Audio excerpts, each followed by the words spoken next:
भाई बहनों, Hindi hope channel में आप लोग का स्वागत है। हम तीसरे एपिसोड में चल रहे हैं और हम अपने गेस्ट लोगों का बहुत बहुत धन्यवाद करते हैं आप दोनों लोगों का कि आप लोग हमारे बीच में आए। पास्टर बरकत मसीह जी और डॉक्टर रेबेका सिंह जी, आप हमारे बीच में आए, बहुत बहुत धन्यवाद। और इस टाइम मैं रिक्वेस्ट करूँगी पास्टर बरकत मसीह जी से कि वो प्रार्थना में हमें लेके चले आगे। आइए हम प्रार्थना करें। स्वर्गीय पिता, आज के दिन के लिए आपको धन्यवाद देते हैं। आपका वचन खोलने जा रहे हैं। विनती करते हैं कि अपने पवित्र आत्मा के द्वारा हमारे बीच में काम करें ताकि हम वचन को समझ सकें, समझा सकें। इस प्रोग्राम के देखने वालों पर अनुग्रह और आशीष हो। प्रार्थना सुनने के लिए धन्यवाद। मसीह यीशु के नाम से मांगते हैं, आमीन। आमीन। थैंक यू पास्टर साहब, आपने बहुत अच्छे से प्रार्थना करी। Thank you so much. और मेरे पास एक सवाल है, मैं डॉक्टर रेबेका आपसे वो सवाल आपके पास लेकर आना चाहती हूँ। एक भंडारी पति की क्या पहचान होती है? हमें इसका थोड़ा सा खुलासा करिए जिससे हम लोग को मालूम हो सके कि एक भंडारी पति की क्या भूमिका होती है। जैसे कि आपने बड़ा अच्छा सवाल किया है, भंडारी पति, ठीक है जी। जो भी शादी होती है हस्बैंड वाइफ की, हस्बैंड के पति का रोल शुरू हो जाता है और वाइफ जो है अपना रोल शुरू करती है। आपके पास भी पति हैं, आपको मालूम होगा आपके पति का रोल क्या है फैमिली में। लेकिन अगर हम भंडारी पति के बारे में बोले, भंडारी जो एक सेवक है, किसका सेवक है? परमेश्वर का सेवक है। किसकी सेवा कर रहा है? कलीसिया की सेवा कर रहा है। तो उसका दायित्व और ज़्यादा बढ़ जाता है। परिवार का तो है ही, लेकिन उसके साथ साथ उसका दायित्व बढ़ता है अपनी कलीसिया की ओर। इसलिए जो भंडारी पति जो हम बोलते हैं, इफिसियों जो पौलुस ने लिखा हुआ है पुस्तक, ये बड़ा अच्छा इसने बयान किया है 5वें अध्याय में और 25वीं आयत में।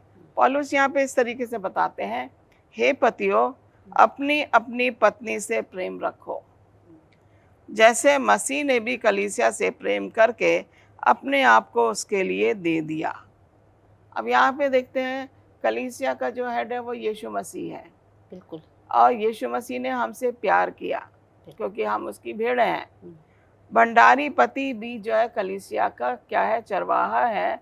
और उसकी कलीसिया जो है, जब वो अपनी पत्नी से प्रेम करेगा तो कलीसिया से भी प्रेम करेगा।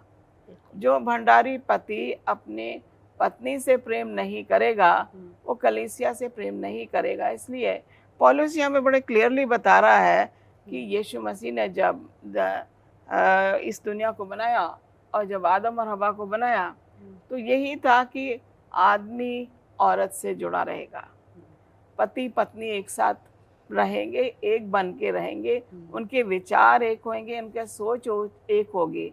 इसी तरीके से भंडारी पति की सोच जो है कलीसिया की ओर जो है बढ़ती है। जब अपने परिवार की ओर बढ़ेगी तो कलीसिया के ऊपर भी बढ़ेगी, उसकी जिम्मेदारी बन जाती है। तभी यहाँ पे बोला, पौलुस कह रहा है, हे पतियों, अपनी पत्नी से प्रेम रखो।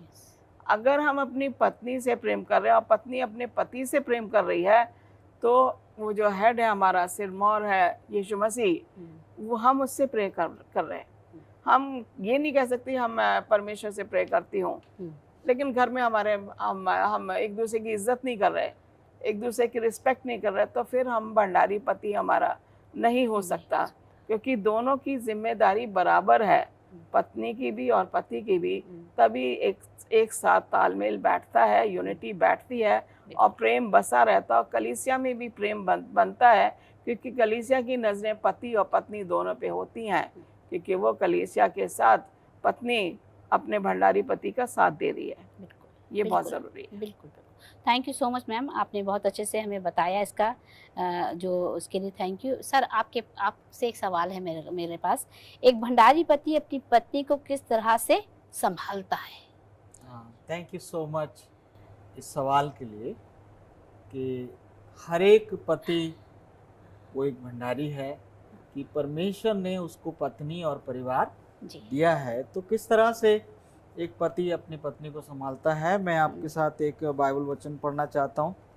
पहला पत्रस 3 अध्याय का 7 वचन। ऐसे ही हे पतियों, तुम भी बुद्धिमानी से पत्नियों के साथ जीवन निर्वाह करो और स्त्री को निर्बल पात्र जानकर उसका आदर करो, ये समझकर कि हम दोनों जीवन के वरदान के वारिस हैं, जिससे तुम्हारी प्रार्थनाएं रुक ना जाए। ये वचन बताता है कि पति पत्नी दोनों को परमेश्वर ने परिवार दिया है, और परमेश्वर की योजना ये है कि पति पत्नी दोनों मिलकर उस परिवार को चलाएं। लेकिन पति कैसे संभालता है? पति लीडरशिप देता है, पति तय करता है कि परिवार में अगुवाई कैसे होगी, परमेश्वर को कौन सा स्थान मिलेगा, और परमेश्वर के आदेश के तहत वो अपने पत्नी को संभालता है। किस तरह संभालता है? उसको प्रोत्साहन देता है। जब वो कमज़ोर फील करती है तो उसको प्रोत्साहन देता है, जब वो अच्छा करती है तो उसकी वो तारीफ करता है, जब वो कमज़ोर फील करती है तो पति उसके साथ खड़ा होता है और उससे कहता है कि तुमको डरने की ज़रूरत नहीं है, मैं तुम्हारे साथ हूँ। अगर पत्नी किसी तरह से किसी विषय में कमज़ोर है, जानकारी का अभाव है, तो पति क्या करता है? वो जानकारी उसको प्रोवाइड करता है।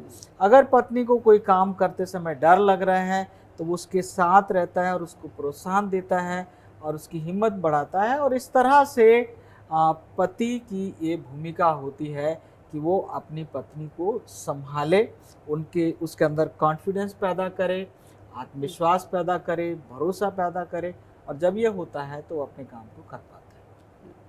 Thank you so much. बहुत सुंदर तरीके से आपका बताने का जो तरीका मुझे बहुत अच्छा लगा, और इतना खुलासे से आपने पति किस तरीके से अपनी पत्नी को संभाल सकता है, किस तरीके से उसको प्रोत्साहन दे सकता है। जैसे हमने मैम ने भी बताया था कि हम जैसे पति कलीसिया को, जिस पत्नी को अपने परिवार को संभाल रहा है, पत्नी को संभाल रहा है, तो कलीसिया को भी संभाल सकता है। उसी चीज़ को आपने आगे बढ़ा के बहुत ही सुंदर तरीके से बताया। तो बहुत बहुत धन्यवाद आपके लिए, इस बताने के लिए हम बहुत ज़्यादा शुक्रगुजार। मेरा विश्वास है कि हमारे जो दर्शक देख रहे हैं, सुन रहे हैं, वो सब बहुत ज़्यादा आशीषित होंगे और इससे लाभान्वित होगा, सबको बड़ा लाभ मिलेगा। आइए हम ब्रेक के बाद फिर दोबारा मिलेंगे। ब्रेक के बाद हिंदी होप चैनल में आप लोग का स्वागत है। और मैम, आपके लिए एक सवाल है, और ये है, एक भंडारी पति अपनी पत्नी को कौन कौन सी बातों से बचाकर रखता है? भंडारी पति। Yes ma'am. बड़ा अच्छा लिखा आपने। पौलुस जो है, फिर से हम प्रेरितों के काम में जाएंगे 10वें अध्याय में, और हम ये देखते हैं कि पौलुस ने बहुत सी पत्रियां लिखी हैं नए नियम में, और कई तो उसने, पतरस ने भी इसका जिक्र किया हुआ है पति और पत्नी के बारे में। तो यहाँ पे कह रहे, आपका क्वेश्चन है कौन कि एक भंडारी पति अपनी पत्नी को कौन कौन सी बातों से बचा के रखता है। तो यहाँ पे अब हम देखें कि पतरस जो है, उसको एक रोया दिखाई गई थी, और उसके मुताबिक उसको जो है कर्नीलियस के पास जाना था, और कर्नीलियस जो था एक सूबेदार था। और यहाँ पे हम देखते हैं कि ये कैसरिया जगह है याफा में, और कर्नीलियस जो है यहाँ पे एक मसीह को मानने वाला था, और उसको जो है वो हमेशा प्रार्थना में लगा रहता था। परमेश्वर ने उसकी प्रार्थना सुनी थी। तो हम देखते हैं कि उसने कलीसिया को भी तैयार किया, जबकि वो भंडारी पति नहीं था, लेकिन वो जो है उसने वो काम किया, कलीसिया को तैयार किया, ताकि परमेश्वर का जो भक्त है पतरस, वो वहाँ पे आ सके। और हम देखते हैं कि उसके साथ साथ अब कलीसिया जो है वो है, परमेश्वर जो है हमारा दूल्हा है, और कलीसिया जो है दुल्हन है। तो कलीसिया का जो सर है, हस्बैंड है, वो यीशु मसीह है, और कलीसिया जो है वो पत्नी हो जाती है। तो उसके तौर पे उसने जो है वो कलीसिया को संभाल के रखा। और हम देखते हैं कि जब पतरस आता है तो कितने लगन से वो लोग बैठे हुए इंतजार में हैं। बिल्कुल बिल्कुल। उनमें कोई जल्दबाजी नहीं थी। जिस तरीके का उसने इस सभा को तैयार करके रखा, हम देखते हैं उसने अपने आदमी भेजे। पतरस ने उनको रात में रुकाया, और अगले दिन वो गया, तीसरे दिन वो पहुंचता है, और जाके देखता कि लोग बड़े शांत स्वभाव से सुनने के लिए तैयार हैं। कर्नेलियस ये जानता था कि जो चीज़ पतरस बता सकता है वो मैं नहीं बता सकता, और इसलिए जो है उसने पूरी कलीसिया को संभाल के रखा। इसी तरीके से मसीह जो है उसने हमें कलीसिया के तौर पे, क्योंकि हम उसकी भेड़ें भी हैं, हमें संभाल के रखा है दूसरे लोगों से, ताकि हमारे अंदर दूसरों के प्रति कोई डर ना हो, हमारे अंदर परमेश्वर के लिए सम्मान बना रहे। जैसे पत्नी अपने हस्बैंड की रिस्पेक्ट करती है, तो किसी के सामने अपने हस्बैंड को जो है कोई हस्बैंड की बुराई करे तो वो कभी बर्दाश्त नहीं करेगी। इसी तरीके से हस्बैंड का भी वही रोल बनता है कि जब उसके कलीसिया के मेंबर की कोई अगर बेइज्जती करता है तो वो जो पति है, भंडारी पति, वो एकदम उसकी सुरक्षा के लिए आ जाता है। बिल्कुल। जैसे हस्बैंड अपनी वाइफ की सुरक्षा करता है, जो हमारा जो चरवाहा है कलीसिया का, वो कलीसिया की सुरक्षा के लिए आगे आ जाता है। बिल्कुल। और कलीसिया भी कहती भी हम पहले अपने पादरी साहब से पूछेंगे। बिल्कुल, है ना, वो निर्भर करते हैं पादरी साहब के। हम तो अपने पादरी साहब से पूछेंगे, जो हमारे पादरी साहब कहेंगे हम उसी को मानेंगे। बिल्कुल। वो ये नहीं कहते कि हम अपने आप से बताएंगे कोई भी, क्योंकि हम मसीही लोग हैं, हम कलीसिया हैं, भेड़े हैं परमेश्वर की, तो हम जो है वो यीशु मसीह ने कहा मैं जो मुझे जानता वो पिता को जानता, मेरे बिना कोई भी पिता के पास नहीं जा सकता। इसलिए बहुत ज़रूरी है कि हम अपने आप को संभाल के रखें, अपनी कलीसिया को संभाल के रखें। एक भंडारी पति का वही उद्देश्य है कि अपनी कलीसिया को दूसरों के चुंगल से बचा के रखें। बिल्कुल। Thank you so much ma'am, बहुत सुंदर तरीके से इसको जो आपने खुलासा करा इस बात को, और मेरा दिल बहुत ही शुक्रगुजारी से भरा हुआ है आपके लिए, और बहुत सुंदर तरीके से आपने इसको बयां करा। और एक सवाल पास्टर साहब आपसे मेरे पास आया है, एक भंडारी पति अपनी पत्नी के लिए किस प्रति वफादार रहता है? अच्छे सवाल के लिए बहुत बहुत शुक्रिया। Thank you. एक भंडारी पति इस बात को जानता है कि ये पत्नी मुझे दी गई है, ये मेरी प्रॉपर्टी नहीं है, परमेश्वर ने इसको दिया है। और एक वचन है आपके साथ मैं पढ़ना चाहता हूँ, उत्पत्ति 2:18 जी। फिर यहोवा परमेश्वर ने कहा, आदम का अकेला रहना अच्छा नहीं, मैं उसके लिए एक ऐसा सहायक बनाऊंगा जो उससे मेल खाए। तो पत्नी जो है एक वरदान है, एक उपहार है, वो आपकी सहायक है, वो आपसे मेल खाती है, और वो आपके दुख में, सुख में, संकट में, अप्स एंड डाउन्स में हमेशा आपके साथ होती है, आपकी सहायक होती है। तो वो किसके प्रति वफादार रहता है? सबसे पहले परमेश्वर के प्रति, क्योंकि उसको पत्नी किसने दी? परमेश्वर ने। तो वो पहले अपने परमेश्वर के प्रति वफादार रहेगा, और वफादारी का मतलब है कि पत्नी का वो दुरुपयोग नहीं करेगा। बहुत से ऐसे लोग देखे गए हैं जो अपनी पत्नी को गलत काम के लिए इस्तेमाल करते हैं, और शायद पत्नियां उसका विरोध नहीं कर पाती हैं या हालात के तहत सह लेती हैं। तो इस तरह से वो परमेश्वर के प्रति वफादार रहता है, और पत्नी को वो परमेश्वर की प्रॉपर्टी, परमेश्वर का उपहार जानकर उसकी देखभाल करता है। दूसरा, इसके साथ साथ एक भंडारी पति अपनी पत्नी के प्रति भी वफादार रहता है। उसे पता है कि ये मेरी जीवन साथी है और मैं इसका जीवन साथी हूँ, हम दोनों को परमेश्वर ने जोड़ा है, तो वो अपने परमेश्वर के प्रति वफादार रहेगा और अपनी पत्नी के प्रति भी वफादार रहेगा। और वफादारी कैसे दिखानी है? कृतज्ञता से, धन्यवाद करके, आभार व्यक्त करके, प्रभु आपने मुझे जीवन साथी दिया, थैंक यू वेरी मच, बहुत बहुत धन्यवाद।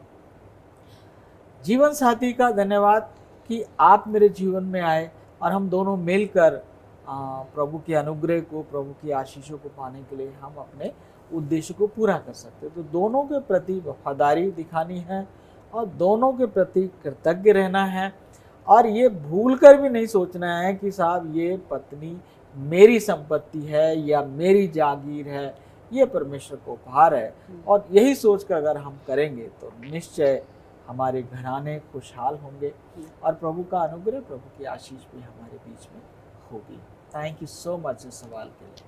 Thank you so much sir, आपने बहुत सुंदर तरीके से हमें इसका खुलासा करा सच में पत्नी का किस तरीके से एक पति उसका वफादार रहता है और उसको सिखाता है। तो ये बहुत सुंदर तरीके से आप लोगों ने एक-एक सवालों के जवाब दिए हैं और मेरा विश्वास है जब हम इस टाइम पे क्या कहते हैं ब्रेक में जाते हैं उसके बाद जब हम लौटते हैं तो और भी बहुत सी आशीषों को हम प्राप्त कर पाएँगे और बहुत से सवालों के हमारे जवाब हमको मिलने पाएँगे।